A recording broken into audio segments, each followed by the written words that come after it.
Morning everybody, welcome back to the channel. I just wanted to start with this crop. This is winter wheat X-Days.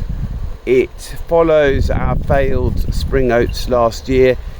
We put it into a fallow because we've got quite a big blackgrass problem here historically, and as you can see, it's proper turning. Still green in the tram lines, but I've been really quite surprised by just how forward this crop is when I'm out here walking. A couple of things about this crop that have really surprised me: just how tall it is.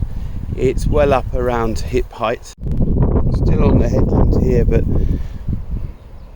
in sort of one drill's width, and you can see it's pretty much sort of belt. It's pretty high up. I'm quite surprised. I would say normally I would expect our wheat to be sort of an ear lower, so this is pretty big old stuff. As you can see down at, well, maybe you can't.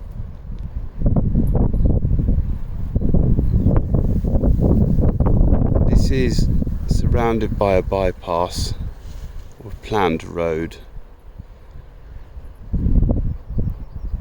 so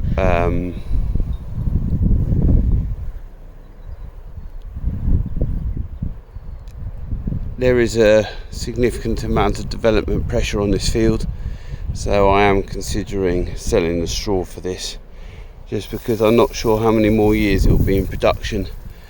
And having seen just how much straw is out here, kind of makes me think that I might bank the opportunity. The ears haven't folded over yet, they're still pretty much vertical, so we've got a little bit of time yet, but seems pretty clean. Amazing what a difference a couple of weeks of drilling date has made. So just changing my expectations as far as harvest date. All right, more later.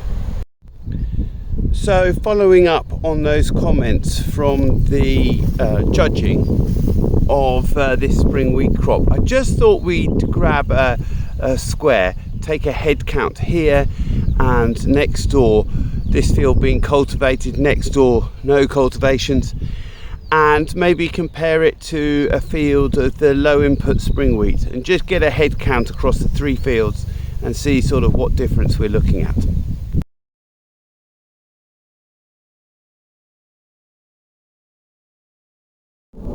So this is the second field, and actually it raises a point. I can see a bit of a sheen of brown on the top of the crop.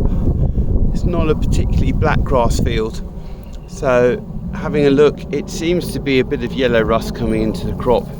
And in fact, it was a comment that my agronomist was making that Mullica definitely doesn't have the same disease profile to Lennox. Lennox isn't on a recommended list, so it's very difficult to get a comparison, but Mullica doesn't seem to be as resilient as Lennox, so that's a real disappointment.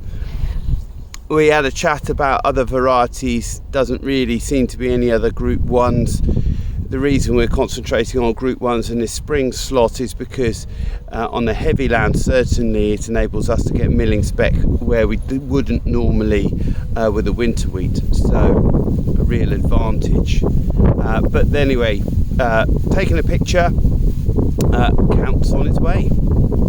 So this Claydon direct drilled field achieved 504 heads per metre squared, planted on the 1st of March, which was actually lower than the carrier pre-Claydon cultivated field at 560 heads per metre squared, planted on the 14th of March. Both fields are conventionally grown with 160 kilos of nitrogen per hectare. We also need to send them off this week to the Hills Court lab for grain protein projections. Back on the heavier home farm, the low input AB14 spring wheat has only received 35 kilos of foliar N per hectare. However, all our sap tests have shown adequate levels of nitrogen throughout the growing season. The crop has received 2 applications of magnesium and 2 applications of manganese, and some silica was added with the last herbicide. Head count was 336 heads per metre squared. However, this was planted much later, after the rains on the 27th of April. Safe to say it is really benefiting from these late rains, as it was looking distinctly stunted. Again, we need to send them off this week to the Hills Court lab for grain protein projections. Thank you for watching. Please give this video a thumbs up, subscribe and click on the little bell to get notifications of when our next video goes live. Bye!